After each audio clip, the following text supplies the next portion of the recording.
what shall we talk about? Now, we had already some kind of warming up, yeah? Yeah. We're talking a little bit about What we do.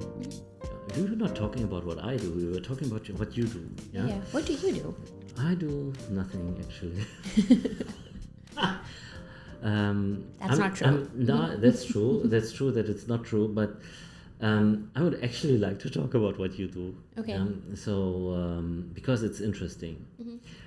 I'll give you an example because we just, Zahra, I'm talking with Zahra Poonawala. Sorry, but the Indian names are a little bit difficult, yeah? Yeah. So, are you proud of these structured long names, or No. not so much? But you know what Poonawala means? So Pune is the city that I'm from, and my grandfather was one of the first 10 families to settle down there. So Wala just means from Pune. Yeah, living from Pune. Yeah.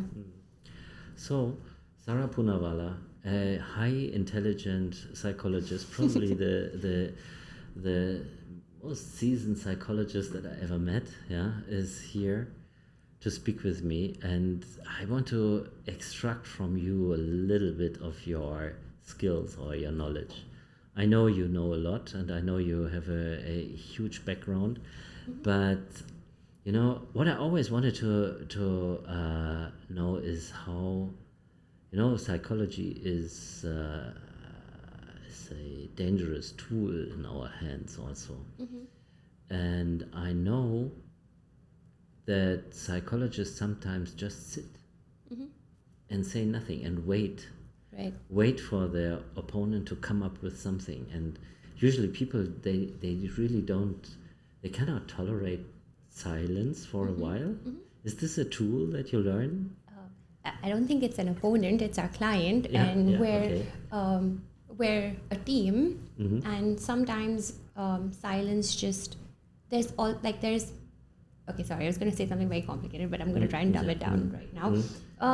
It is a tool that we would sort of use, but not against the person. Moreover, it just gives people the space to sort of have that clarity of thought and allow whatever they're not saying out loud to come up and surface. Because if you look at society today, if you tell someone you have a problem, everyone will rush in and tell you how to fix it. Yeah. And hence there's this big disconnect with how people are actually feeling. Yeah. And so with a therapist, you would then sit down, and we just want to create that space for whatever's inside you to sort of surface up and come outside, if that makes sense. And so this is why we would kind of use that as a tool. So it's not that you are using it against that person. It's basically you're waiting for them to find their words to come up with what they actually want. Yeah. This is also in my practice. It's often a topic that I really found out. I mean, if you go through these, we have these softwares where we have one point after the other, and then we need to follow. If we do the history, we need to follow certain patterns. They're all very helpful, but sometimes I just like to ask the patient, "What do you actually want from me?" Yeah. Do you do that also? Yeah. So just personally, me as a therapist, and like therapy is a very personalized process in itself, because every human being is different and different therapists are also different. But that's the first question that I would kind of ask a client when they did walk in, which is like, what is your goal for today? What are we expecting to work on, or what would you like to work on today? And then allow them to become a part of their treatment, because they are the experts on their lives. They come to me for an hour a week, maybe 2 hours a week, but they actually know what's going on with them. And the thing with a really, really good therapist is that the therapist is actually going to help facilitate or create that space. And like a red flag for a therapist would be a therapist that tells you what to do. So just to give you an example, if there was a patient who came in an abusive relationship, and the therapist is saying, hey, leave this person, as counterintuitive as that sounds, that would make a bad therapist, because the therapist actually doesn't know what's going on, will never fully understand the context of the client's life. So they can help create that space where they will empower the client, and then it's the client's choice whether they want to stay or leave that marriage. It's actually also something that accounts for the day-to-day life, isn't it? Right. Because every one of us has come across some friends or so that had a struggle, and if you go instantly and say, "Ah, you need to get divorced," yeah, Yeah. you will be the bad guy, yeah, who Yeah. Yeah. who divorced them, yeah, and actually they didn't even want. Right. Yeah, sometimes the struggle belongs to the relationship. Right. It reminds me of this metaphor of the caterpillar and the butterfly. So when a caterpillar is kind of turning into metamorphosizing into a butterfly, he has to go through that struggle of trying to like flap its wings, and then that's the butterfly actually learning how to fly.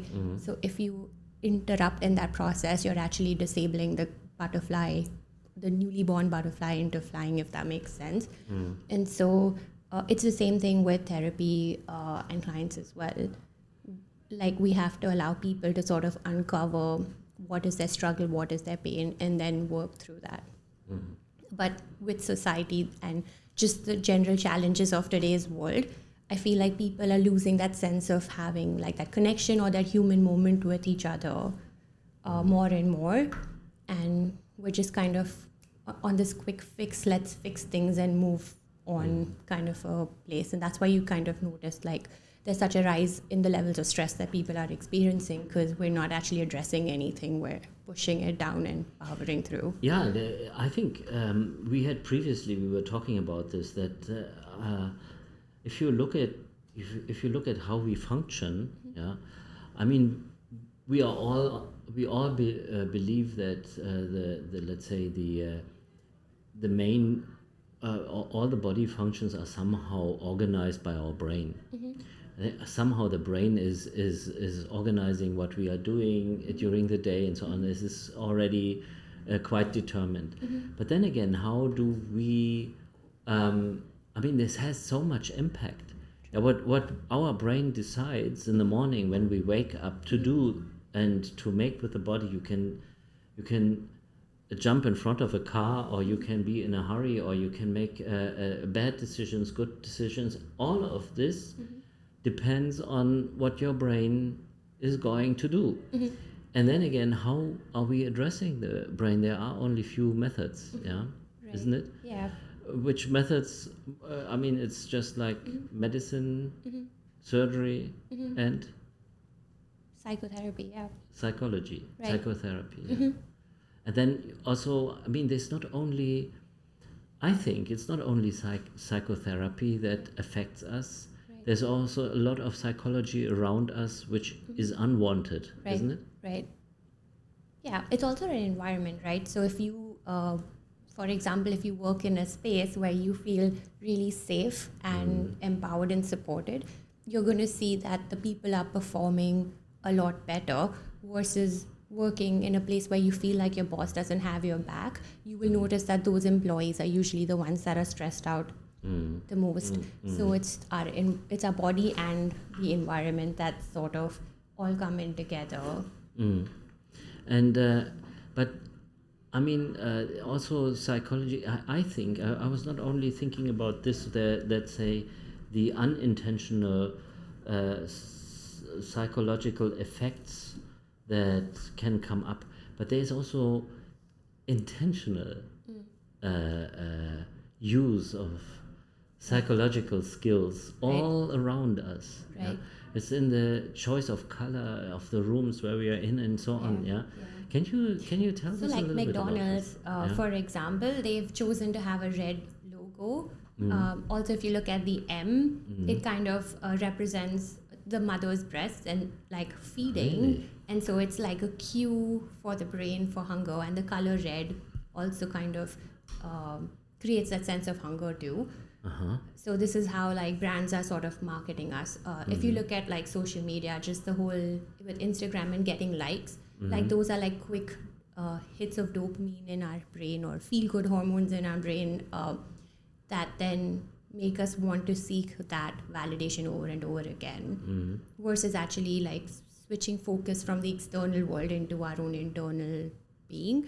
But yeah, that's what social media sort of also kind of goes at or targets us with especially with all the ads and the marketing that you see happen.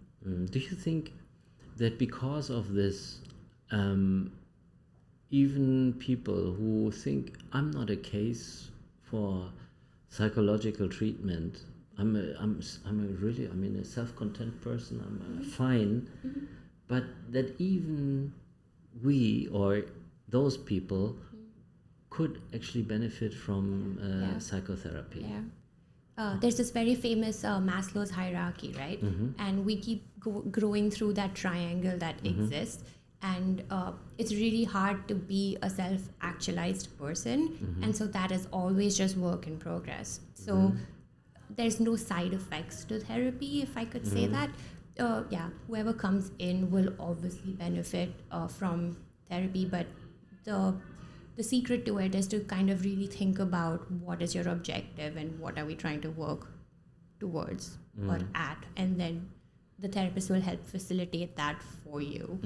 Because sometimes, like, the brain is really interesting, like you said, right? It's the only organ in our body that is sort of analyzing itself and the rest of the body, and hence we might not be able to sort of look at that subjectively or objectively, and it helps to sort of have that external person holding that space for you and then working through that from the outside. At least this is the current knowledge, correct. Because I read recently an article that even cells have a self understanding. Right. Yeah, it's true. It's really strange. Cells are communicating in a language, in a computer language with each other. Hey, buddy, let's make an eye. Right. Yeah. Together. And that's why even if you look at the latest psychology research as well, it's all focused around trauma, and it's like even if your brain doesn't let you remember certain painful memories, your body will remember it no matter what. So just to go back and answer that question, if your brain, the person doesn't want to talk about stuff or cannot think of something to say, then we can kind of actually tap into the body and have that conversation as well. There must be some reason for the person to come, in the first place. Yeah. Maybe you would say, I was forced to come. Somebody forced me to come. Yeah. In Germany, we have it. If you have I think speeding fine or so, and you need to renew your driving license. Right. You need to first have some tests with a psychologist. No, because it's also about the anger and people not having this anger stored in, and then it just coming out in ways that it necessarily doesn't need to. And the simpler way would be then to sort of have that reflective moment with yourself or build, for physical health, people will go to a personal trainer and build their muscles. And a therapist or a coach could also sort of do the same thing, where they help you kind of build those coping skills to sort of have a happy and productive life. Can you explain what are coping skills? What are coping skills? Okay. So these are different strategies that our brain sort of comes up with to handle something stressful. So we have a fight or flight response within our brain. And when we go through an experience that causes us that triggers that response within ourselves, we need to find a way to cope with that. So that is how basically our brain comes up with coping skills. What are these different coping strategies? Just to on the top of my head, if I had to give you an example of myself, my coping strategy is to exercise, to journal at night before going to bed and just take all of my thoughts and put it out there. Sometimes I will take deep breaths if I'm kind of noticing a tension within my body.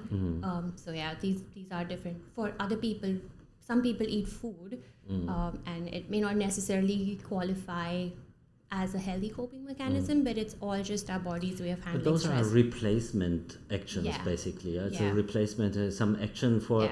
So basically you replace the necessary action that is not so comfortable to do with an action that is easier. We're actually trying to regulate our nervous system to sort of acknowledge that you are not under attack. because it comes from the primitive part of our brain. So we're just kind of teaching our nervous system to acknowledge that, hey, actually there's no real physical danger or threat to ourselves. And then kind of create that awareness and then operate out of that. So we're kind of regulating our nervous system back. And then, but I know there are also other people that cry. Or people who become angry. Angry and aggressive even. That's the fight response. Yeah. Or then you will flight, where you will just walk out of that situation and never come back. And also or like watch Netflix and chill. That is a coping strategy, but they might not necessarily be the most healthiest of the lot. Because you postpone basically and procrastinate it's just the problem. Avoiding, avoid the problem. Or flight, like you're just moving away. And some people, they even, I mean, we have that often with cancer. Some people, they just don't let it pass to the core of the to the cortex of the brain. And they just refuse to acknowledge that fact. No, I don't have anything. I don't have anything. But that also, like, that news has to do with like a sense of loss of like who they view themselves as in the world, and they're actually grieving that loss of identity or that image that they had of themselves. And then they're going through those stages of loss there, if that makes sense, of their identity, where there's like denial that, no, it's not happening to me. And then there'll be the sense of bargaining, which usually might happen with the doctor, where it's like, no, tell me, how much time do I have? Like, what can I do? What can we not do? Or there'll be the family that's bargaining with them, being like, hey, you need to sort of. So there's also denial and sense of loss happening on all sides. It's very difficult to figure that out, and the strategies. But then again, it's already a big help if you can help the people to understand why what their reality is just a coping. That's basically what you do. So you show them in the mirror, hey, you're we sort of point out patterns, and then we kind of look at that pattern and be like, is this actually helpful for you, or is this unhelpful for you? And then if they believe that this is helpful for the time being, we will keep it. So just to give you like a very controversial example, like I've had patients in the past who've wanted to hold on to their smoking because of just the learned association of being stressed and smoking and releasing that stress. They might want to hold on to smoking till we actually build other coping strategies. And that's the cool thing about human behavior. All of it can be like unlearned and relearned. So till they don't actually build the right coping strategies, we might keep it there. I need to hear this, because I used to smoke as well. Right. And I was always thinking, I enjoy it, so I continue, but I hated it actually. I hated it. It's so disgusting. Right. And I was just always thinking, how can I stop it? At the end, I just stopped. Right. But how do you do this? Are you?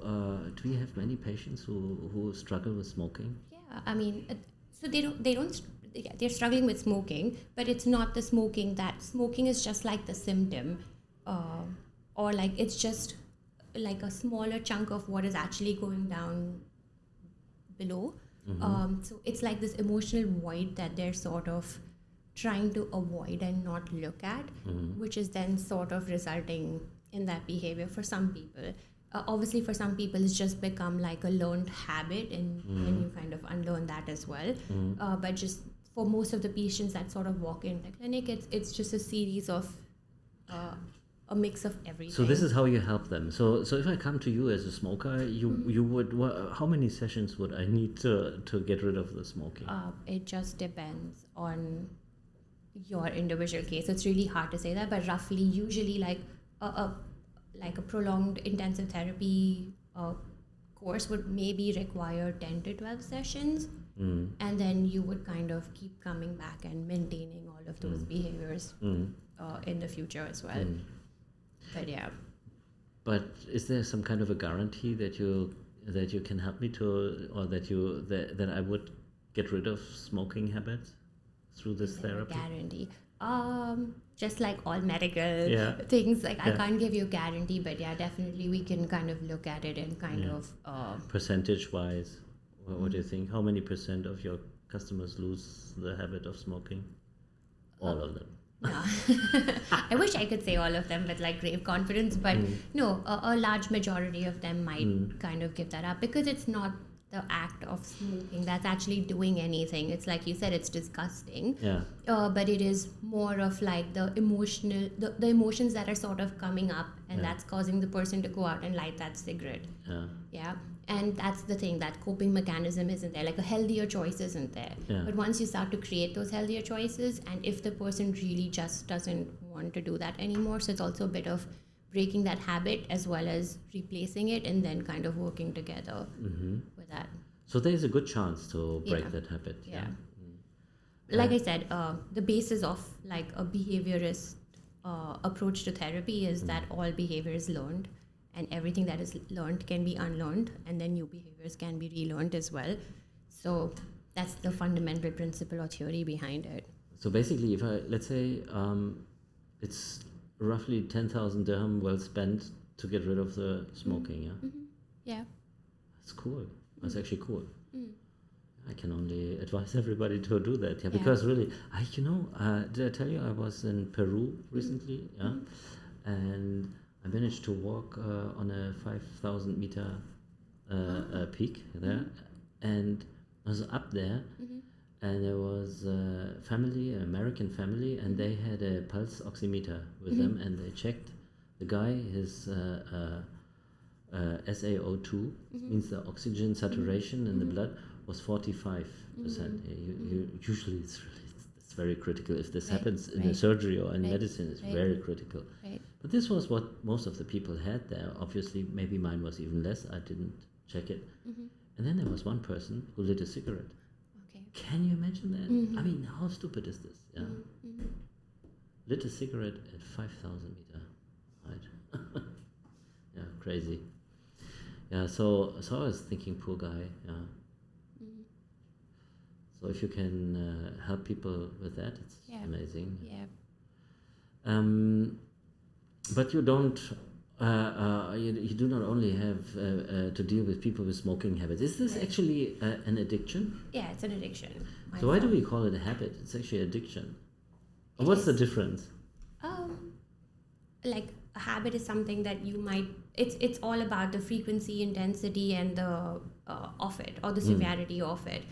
With a habit, you seem to have more control over it. With an addiction, it just feels like your life dependent on it, like, and you can't function without it.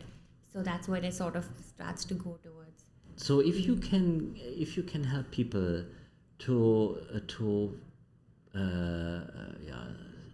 finish an addiction completely with smoking, then that accounts also for other addictions. Right, yeah.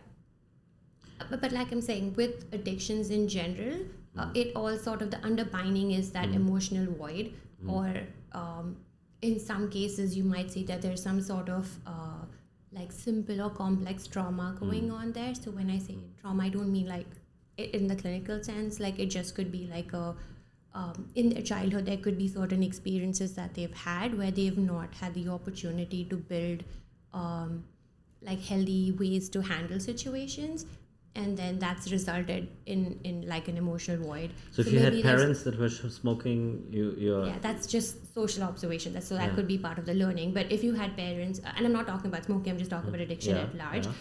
If you had like parents who were just emotionally unavailable to you, so they were never around, never got that sense of attachment and love or warmth from them, then you might grow up as someone who is sort of unlovable, or grew up with having that feeling of not being worthless, or not being enough, or just being like rejected or abandoned. And then that emotional void, in order to fulfill that emotional void, we're going to start to use these substances to help us feel better. But you cannot reverse the time. So if I have this emotional void, how can I overcome my, let's say, eating habits Right. or something like that? So it's about through the process of therapy, just identifying and really becoming aware that you no longer are that little child Yeah.